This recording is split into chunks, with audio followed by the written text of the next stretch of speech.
అవన్నీ పొందుకుంటున్నాం, అన్ని అనుగ్రహించాడు, అన్ని పొందుకుంటాం, అన్నింటిలో నడుస్తున్నాం. కానీ ఇక్కడ కలిగిన ఎన్నో క్రిస్మస్లు వస్తాయి, వెళ్ళిపోతాయి అనగా నెక్స్ట్ ఇయర్ సెలబ్రేట్ చేసుకుంటాం, అటు నెక్స్ట్ ఇయర్ సెలబ్రేట్ చేసుకుంటాం, అటు నెక్స్ట్ ఇయర్ అన్ని సెలబ్రేషన్స్ అవుతూనే ఉంటాయి. కానీ సెలబ్రేట్ చేసుకుంటున్న నీవు ఒకసారి ఆలోచించుకోవాలా, మనం క్రిస్మస్ సెలబ్రేట్ చేసుకుంటున్నామంటే అసలు యేసు ప్రభు వారిని మనం ఎంతవరకు ఎరిగి ఉన్నాం? విశ్వాసులుగా, సంఘముగా, మనం దేవుణ్ణి అనుసరించిన వ్యక్తులుగా ఎంతవరకు ఎరిగి ఉన్నాం? ఎక్కడ వరకు ఎరిగి ఉన్నాం? ఎలా ఎరిగి ఉన్నాం? ఆయన మనకి ఏమై ఉన్నాడు? ఆయన అసలు ఎలాంటి నిరీక్షణ ఇవ్వడానికి వచ్చాడు? ఏమి చూపించాలని భూమి మీదకి ఆయన వచ్చి ఉన్నాడు? మనము విశ్వాసులుగా, సంఘముగా, క్రైస్తవులుగా మనం ఇతరులకు ఏమి చూపిస్తాం? ఇది ఆయనలాగా చూపిస్తేనే నువ్వు ఫుల్ఫిల్ అవుతున్నట్టు, దేవుని ప్లాన్ని నువ్వు నెరవేరుస్తున్నావు, అన్ని పొందుకుంటున్నావు, అన్ని సెలబ్రేట్ చేసుకుంటున్నావు, అన్నింటిలో బాగానే నడుస్తున్నావు.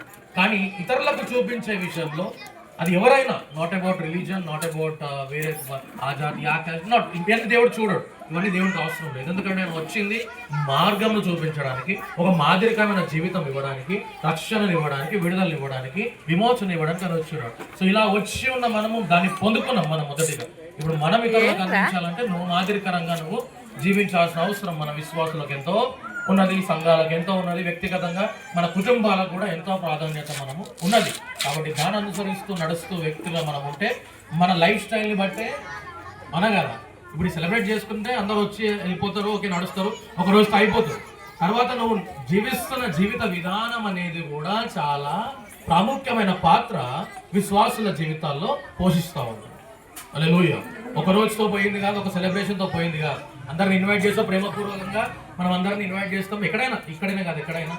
కానీ అది ఒక రోజుతో పోకుండా మనము జీవితాంతము మన లైఫ్ స్టైల్ని వాళ్ళు చూసేవారు ఉంటారు. ఎవరు? చుట్టుపక్కల ఉన్న వాళ్ళు, నడుస్తున్న వాళ్ళు, మన కజిన్స్, రిలేటివ్స్, ఫ్రెండ్స్, సంఘాలన్నీ మన లైఫ్ స్టైల్ చూస్తున్నారు. ఇప్పుడు నీ లైఫ్ స్టైల్ నువ్వు ఎలా చూపిస్తున్నావు? అవునా కాదు? గర్వం చూపిస్తున్నావా, లేకపోతే ప్రేమ చూపిస్తున్నావా? ఎందుకంటే ఆయన వచ్చింది దేని చూపించడానికి? ప్రేమకర్త ఆయన, ప్రేమామయుడు ఆయన, శాశ్వతమైన ప్రేమతో నేను నిన్ను ప్రేమిస్తున్నాను. మరి నువ్వు ప్రేమ ఎన్ని సెలబ్రేషన్ చేసుకున్నా నువ్వు ప్రేమ అనేది చూపించకపోతే నీ జీవితం ఇంకా ఎక్కడో ఎంప్టీగా ఉంది. ఆయన క్వాలిటీ నువ్వు కలిగి లేవు. కాబట్టి ఆయన క్వాలిటీ నువ్వు కలిగి ఉంటే ఎన్ని సెలబ్రేషన్ చేసుకున్న దానికి ఒక అర్థము, పరమార్థం అనే దానికి ఉన్నది. కాబట్టి ఈ రీతిగా కొద్ది మాటలు నేను ఏం తెలియజేయాలనుకున్నానంటే, ప్రజలందరికీ కలగబో మహా సంతోషకరమైన సువార్తమానం అని దూత తెలియజేసింది. సర్వోన్నతమైన స్థలంలో దేవునికి మహిమ, ఆయన దుష్టులైన మనుషులకు భూమి మీద సమాధానం, అందరికీ విడుదల, అందరికీ విమోచన. కాబట్టి మొదటగా మనం అది పొందుకున్నాం. మనము కూడా అది చూపించాల్సిన అవసరము విశ్వాసులుగా, క్రైస్తవులుగా, సంఘాలుగా, కుటుంబాలుగా మన లైఫ్ స్టైల్ని బట్టి కూడా మనం చూపించడం అనేది అప్పుడు నిజమైన వెలుగు ఆయన నువ్వు పొందుకున్నావు. ఆయన వెలుగుని నువ్వు నిజమైన వెలుగు చూపించినట్టుగా నువ్వు ఉంటావు. సంఘముగా, వ్యక్తిగతంగా, విశ్వాసులుగా, క్రైస్తవులుగా అది మనము చూపించిన వారిగా మనం ఉంటాం. కాబట్టి ఈ యొక్క చిన్న గ్రీటింగ్స్ ద్వారా నేను చెప్పదలుచుకుంది ఒకటే మాట, మనము ఆయన యొక్క సువార్తను విని మనం రక్షించబడి ఉన్నాం. మనం ఒక మార్గంలోకి వచ్చి ఉన్నాం, మనం ఒక నిరీక్షణలోకి వచ్చి ఉన్నాం.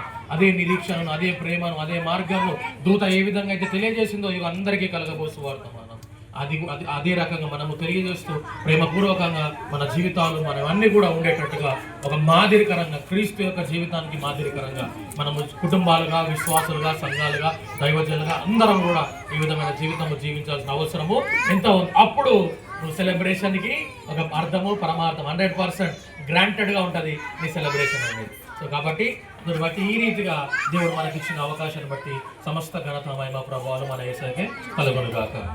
Thank you.